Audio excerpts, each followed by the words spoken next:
I hate to have been so right about this moment, but I've been doing this for a long time. And the moment I saw Jimmy Kimmel make an assassination joke about Charlie Kirk, I said, I know what's going to happen next. And so we worked really, really hard to get Jimmy Kimmel ripped off air because I knew that he'd continue to propagate violence against our side, against the America First movement.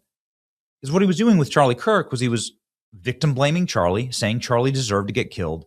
And then he was also protecting Charlie's killer, who's some brain rot Reddit kid with a transgender boyfriend. He's of the left. He's of Jimmy Kimmel. He's a Jimmy Kimmel viewer. As Jimmy Kimmel was protecting himself and the culpability there, trying to project the blame onto us, called victim blaming.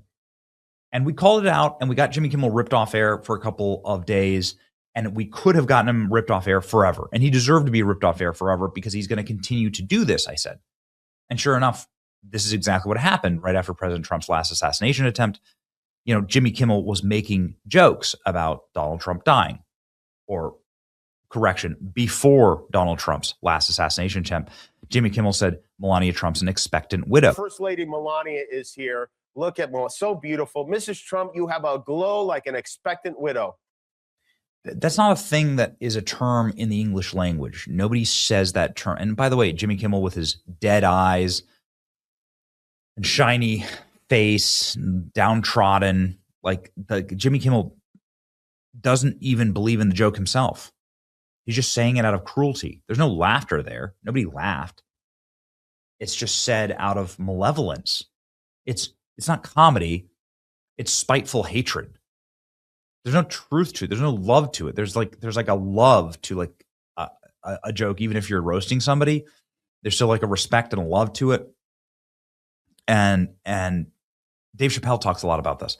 This is not comedy. This is just propagandizing hatred. Anyway, we were right, and Jimmy Kimmel was, well, nearly taken off air again, but he wasn't. And this time this time it didn't stick because they'd been through this before, and they had this now built up in the ecosystem, and they're not going to let Jimmy Kimmel get taken off air. In fact, Jimmy Kimmel responded by smugly lying about what he said on air. Everybody knows what you mean when you call someone an expectant widow. It means you expect that their husband will be dying, right? Not they'd like that. Well, anyway, it turns out that Jimmy Kimmel is the one crying and complaining about dying. Jimmy Kimmel saying that late night TV, we're not just dying of natural causes, we're being poisoned. Oh, poor Jimmy Kimmel. What does he say here? And Jimmy Kimmel sharing his thoughts on the future of late night television. He feels defeated by Stephen Colbert's cancellation. Nice. In an interview, Kimmel insisted there's far more people watching late night TV than there ever were if you look at the number of views me and my colleagues get every day and add in our linear television ratings, he added. It's silly to call the format less relevant. We're just dying of we're not dying of natural causes. We're being poisoned, he says. Everyone feels sorry for this guy who lives in the $40 million mansion, who loses his network tens of millions of dollars a year while making tens of millions of dollars a year. He recalled in 2023, CBS encouraged Colbert to sign a 5-year contract. He opted for 3 instead. CBS's explanation was the network pulled the show 2 years later, was losing significant amounts of money, some $40 million a year, according to reports. He asked why CBS would ask him to sign a 5-year contract if the show was losing so much money. Am I to believe that over the course of 2 years, they suddenly started losing $40 million a year? It's just made up numbers, says Jimmy Kimmel. Please. He also referenced his friend and colleagues, Colbert's cancellation. I feel a little bit defeated by it. In a lot of ways, I feel like I'm looking at my own future. Nice. Kimmel's been a frequent critic of Donald Trump.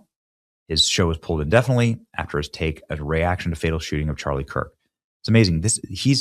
Jimmy Kimmel is crying more about Colbert's cancellation than he ever did about Charlie's death.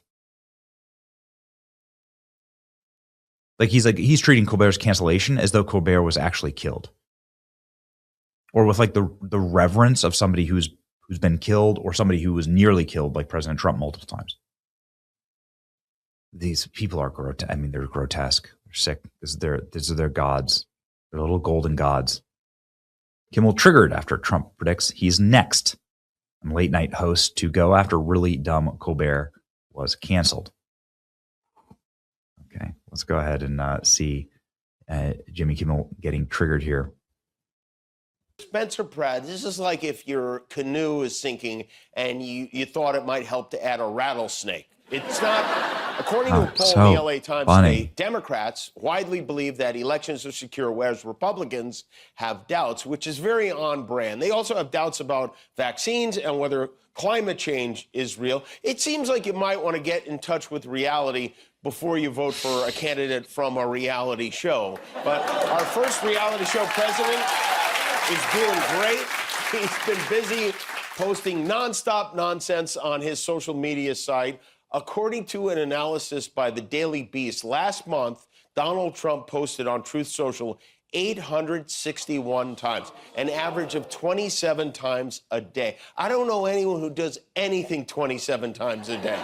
He is posting more than once an hour now, all day and night, around the clock. How does this man have the time to be a doctor and Jesus and also our most out-of-control relative on social media? But I guess that's what you have to do if you want to make it as an influencer. If Donald Trump did one sit-up every time he posted something, he'd look like Jacob Elordi right now.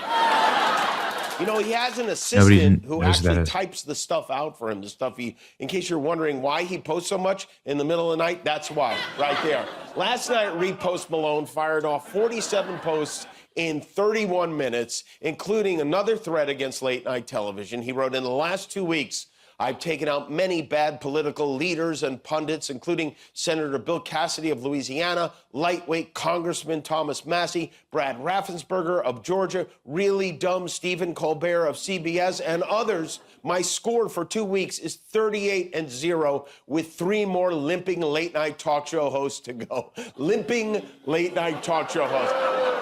I'm not sure I'd be calling us limping when you got cankles like this, honey. Look at that. It's like they put a shoe on a balloon animal made out of sausage links. Shouldn't the President of the United States have more important things to focus on, like finding a replacement for Milli Vanilli at his Coachella from Ella on July 4th?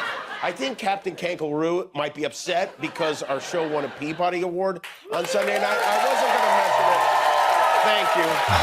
Yes. Because I'm not him, but we won a Peabody Award on Sunday, and it wasn't a FIFA Peabody, it was a real one.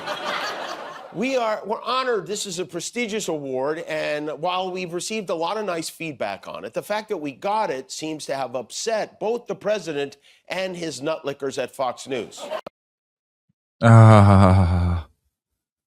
Sorry, that's the longest Jimmy Kimmel clip I've watched maybe ever. And it's, how do libs do this? No wonder it's all dying. I used to love Jay Leno. Jay Leno was like my favorite. And I was a little too young for the Johnny Carson era, but Jay Leno I thought would just kill it. And it was a great release. It was a great reprieve at the end of the night. Now it's so vicious. It's so hateful. The FCC is right to investigate all of this. The FCC is just totally correct that this has become propagandized television. This is no longer them trying to do a comedy show or do a news show with The View, right? This is just pure propaganda. It's an embarrassment to the art form. I'm not saying that Jimmy Kimmel should be robbed of his free speech. I'm saying that Jimmy Kimmel should be robbed of his show, that he's not entitled to that show. That's what we're going to be driving towards and for, is to get Jimmy Kimmel off the air that is funded by our taxpayer dollars, because ABC has federal broadcast license. And that in no way is that in the public interest, or is all the assassination fantasies in the public interest of Charlie Kirk and Donald Trump and so on. What an embarrassment. It's a fun crash out, though, to see. And I'm glad that Jimmy Kimmel is defeated. And I'm glad that he's throwing hysterical conspiracy theory interviews to Vulture magazine. Great. This is exactly where we need them. It's your boy Benny. Like, share, and subscribe to beat Jimmy.